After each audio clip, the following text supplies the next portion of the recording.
तो देखिए, आइए 61वां सवाल है ये।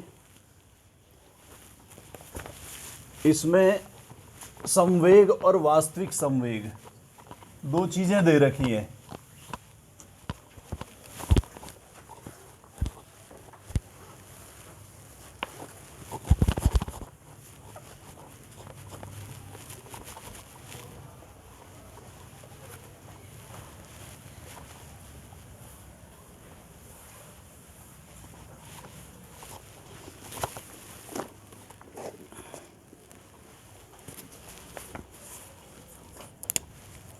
वो कह रहा है यदि एक इलेक्ट्रॉन की स्थिति को, 61वां सवाल, स्थिति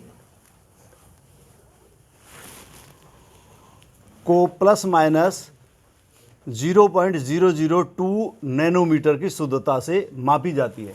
ये है स्थिति की अनिश्चितता, स्थिति की अनिश्चितता, जिसको डेल्टा एक्स कहते हैं। कितनी है? 0.002 नैनोमीटर प्लस माइनस। नैनोमीटर आप जानते हैं कितना होता है? 0.002 गुणा 10 की पावर माइनस 9 मीटर। इसको शुद्ध कर लीजिए, 1 2 3 स्थान इधर बढ़ा लीजिए तो कितना हो जाएगा? ये 2 गुणा 10 की पावर माइनस 12 मीटर। 3 स्थान इधर किया, डेल्टा एक्स का मान आ गया, शुद्ध कर लिया। तो अब वो कह रहा है तो इलेक्ट्रॉन के संवेग में अनिश्चितता की गणना कीजिए। सबसे पहले निकलवा रहा है इलेक्ट्रॉन के संवेग डेल्टा पी की अनिश्चितता।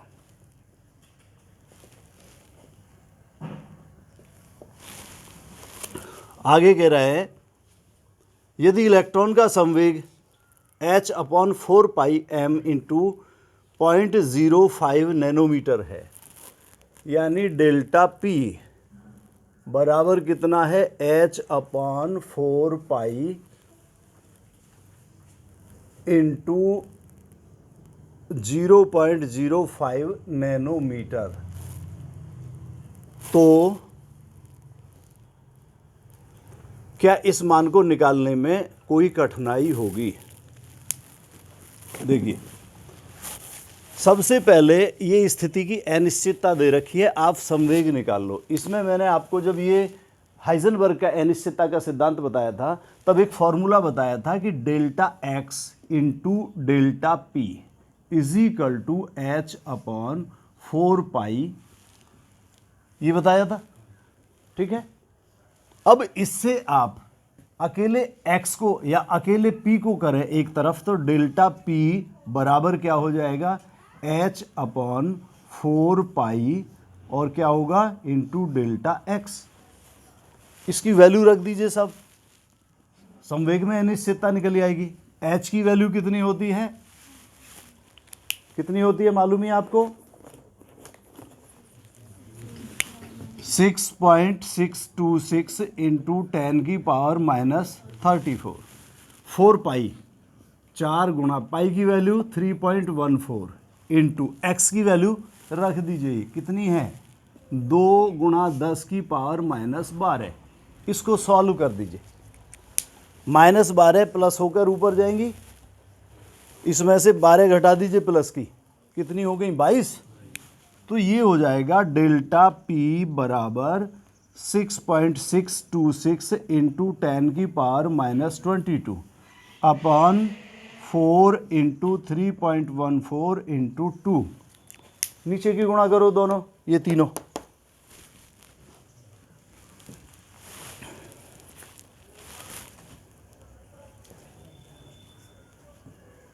कितनी आई?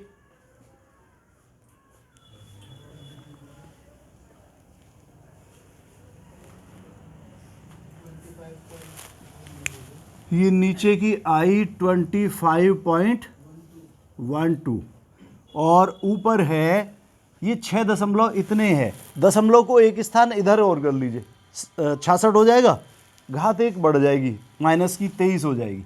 तो ये हो जाएगा 66.26 गुणा 10 की पावर माइनस 23। अब 66.26 में 25.12 का भाग कर दीजिए, करिए।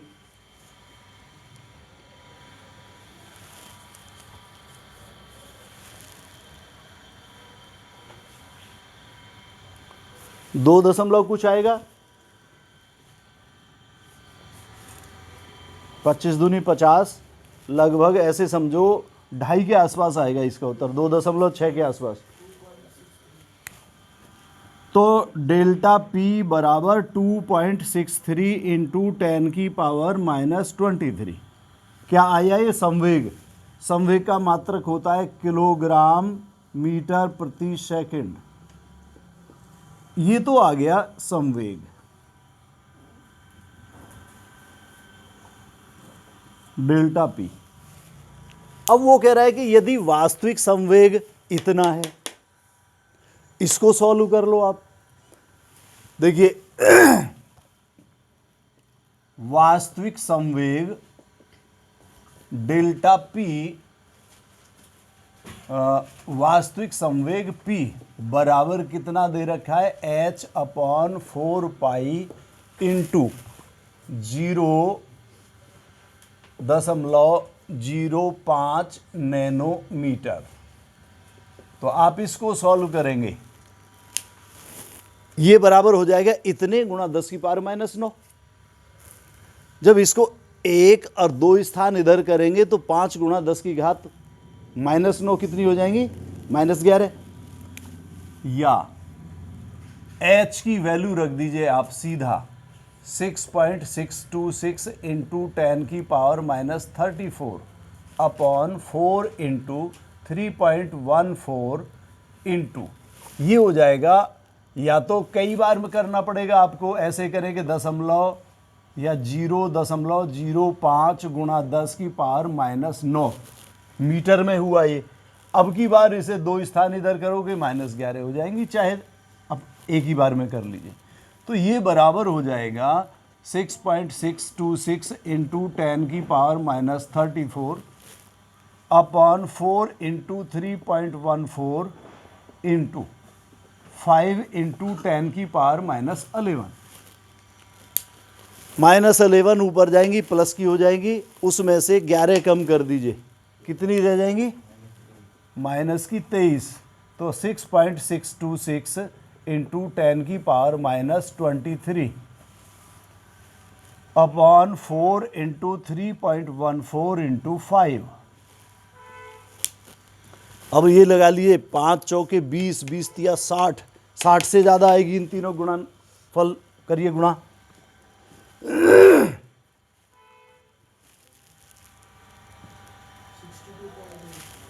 ये आया नीचे का कितना, 62.8, और ऊपर का देखिए दशमलव को एक स्थान इधर कर लीजिए, घात 24 हो जाएंगी माइनस की। तो ये हो जाएगा 66.26 गुणा 10 की पावर माइनस 24। ये आ गया है आपको समझ में। ये -23 थी, यहाँ -24 क्यों करी, कैसे होगी, दशमलव से कैसे, दशमलव तो उन्होंने बोल दिया तो दशमलव आगे नहीं समझे, लेकिन कैसे दशमलव से हैं, केवल बेटा बैठे रहने से नहीं है कुछ, जब तक साथ नहीं जुड़ोगे। हमने यहाँ से दशमलव, देखिए इसमें 6.6 था, यहाँ कितना कर दिया 66.6, तो इसलिए एक स्थान इधर कर दिया तो घात घट गई, उसकी वैल्यू घट गई। अब समझे। अब इसमें करो भाग, कितना 1 दशमलव कुछ आएगा गुणा 10 की पावर माइनस 24, करो सही भाग। 1.05 इंटू 10 की पावर माइनस 24 किलोग्राम मीटर प्रति सेकंड। ये आ गया वास्तविक संवेग।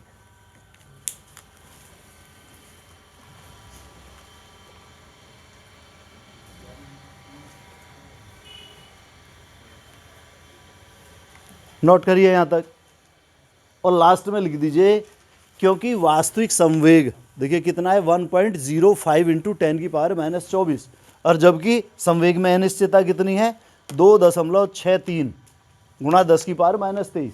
अब देखकर ये बताइए कि उसकी वैल्यू ज़्यादा है या इसकी वैल्यू ज़्यादा है? किसकी वैल्यू ज़्यादा है? उसकी वैल्यू ज़्यादा है या इसकी वैल्यू ज़्यादा है? हैं? बोलो। इसकी ये वैल्यू ज़्यादा है, -23 है, वहाँ -24 है, -24 और घटी। तो आप लास्ट में लिख देंगे ये करके, लास्ट में जो लाइन बोल रहा हूँ मैं वो लिख लें, इतनी जगह छोड़ गए, क्योंकि वास्तविक संवेग का मान बहुत कम है।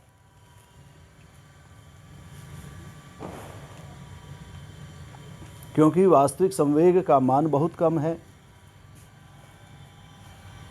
इसलिए संवेग में अनिश्चितता ज्ञात करने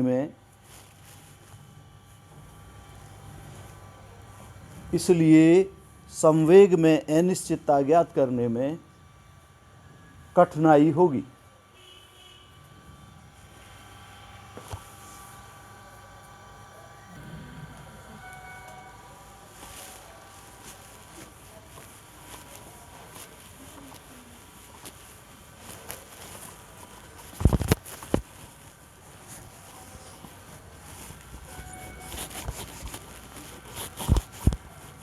देखिए अगला सवाल बहुत अच्छा है, यदि आप ध्यान से करेंगे, अन्यथा आपको कभी नहीं आ सकेगा समझ में। ये इस 62वें सवाल में कह रहा है 6 इलेक्ट्रॉन की क्वांटम संख्या नीचे दी गई हैं, इन्हें ऊर्जा के बढ़ते क्रम में व्यवस्थित कीजिए। 6 इलेक्ट्रॉन दे रखे हैं, आप अपनी अपनी किताबों में देख लें। उनको मैं इस तरीके से कर देता हूँ। 62वां सवाल है 1 2 3 4 5 6। इनके लिए ये तो हो गए इलेक्ट्रॉन, इनके लिए N L M और S इनकी वैल्यू दे रखी है।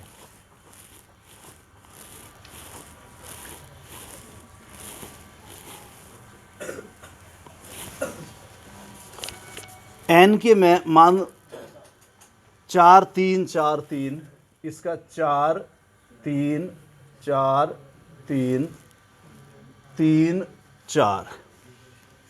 L की वैल्यू 2 2 1 2 2 2 1 2 और नीचे दे रखिए 1 1 1 1। M की वैल्यू -2 1 यानी +1 हो गए। 0 -2 -1 और सबसे नीचे है 0। S की वैल्यू -1/2 +1/2 फिर +1/2 -1/2 और +1/2 और +1/2। अब ये देख लीजिए आप अपनी किताब में, मैंने जो लिखा है क्या वही है? कई बार ऐसा होता है ना, अंतर गलती से लिख जाता है। वो कह रहा है इन्हें ऊर्जा के बढ़ते क्रम में व्यवस्थित कीजिए, क्या इनमें से किन्हीं की ऊर्जा समान है? ये 6 इलेक्ट्रॉन हैं, इनके लिए मुख्य क्वांटम संख्या n, दिगंशी क्वांटम संख्या l, चुंबकीय क्वांटम संख्या m और चक्रण क्वांटम संख्या s के मान इस तरीके से दे रखे हैं। अब वो ये कह रहा है कि इन इलेक्ट्रॉनों को ऊर्जा के बढ़ते क्रम में लिखिए, ठीक है। और आप ये भी बताइए क्या इनमें से किन्हीं इलेक्ट्रॉनों की ऊर्जा एक समान है या नहीं है। कैसे निकालेंगे आप लोग? n क्या दर्शाता है? सबसे पहले आपको अगर ये नहीं मालूम है तो नहीं निकाल सकते इस सवाल को। n जो मुख्य क्वांटम संख्या है वो बताता है किसी भी इलेक्ट्रॉन के कोष को प्रकट करता है, यानी सेल को, कि इलेक्ट्रॉन किस सेल में उपस्थित है। जो दिगंशी क्वांटम संख्या यानी एजीमुथल क्वांटम नंबर है वो इलेक्ट्रॉन के उपकोष को यानी सब सेल को बताता है कि इलेक्ट्रॉन कौन से सब सेल में उपस्थित है। जो चुंबकीय क्वांटम संख्या है वो बताता है कि इलेक्ट्रॉन किस कक्षक यानी ऑर्बिटल में है। और चक्रण क्वांटम संख्या क्या बताता है? इलेक्ट्रॉन के घूमने की दिशा को, चक्रण की दिशा को, कि इलेक्ट्रॉन कौन सी डायरेक्शन में घूम रहा है, चक्रण किस डायरेक्शन में कर रहा है, क्लॉकवाइज या एंटी क्लॉकवाइज। समझ आ गया? तो इसका मतलब देखिए, इसके लिए हम उपकोष या ऑर्बिटल इस तरीके से ज्ञात कर सकते हैं n कितना है 4, तो चौथा कोष हो गया, ठीक है। L उपकोष बताता है, L की वैल्यू कितनी है, यहाँ पर 2 है, 2 के लिए L की वैल्यू कितनी होती है या किससे रिप्रेजेंट करते हैं, यदि L बराबर 2 है तो उसको किससे प्रकट करते हैं, जोर से D से। तो इसका मतलब ये कौन सा हो गया 4D। अब यहां पर आइए, n की वैल्यू कितनी है 3, कोस 3 हो गया, L की वैल्यू 2 है, इसका मतलब D उपकोष है, तो D हो गया। यहां पर देखिए L की वैल्यू कितनी है 4 और L की वैल्यू 1 को किससे रिप्रेजेंट करते हैं P से। चौथे के लिए n बराबर 3 है और L बराबर 2 है, 2 को किससे प्रकट करते हैं D से। n बराबर 3 है और L बराबर 1 है, यदि 1 होता है तो किससे प्रकट करते हैं P से। चौथा कोष है तो n बराबर 4 और L 1 है, इसका मतलब P उपकोष है। ये निकल आए आपके। अब इसको चाहे तो आप उपकोष कर दें, चाहे आप कायदे में तो उपकोष है, ये उपकोष निकल आए। अब आप इनको देख सकते हैं कैसे, ये चौथे का D उपकोष है, तीसरे का D है, चौथे का P है, तीसरे का D है, तीसरे का P है, चौथे का P है। ये इनकी ऊर्जा हो गई।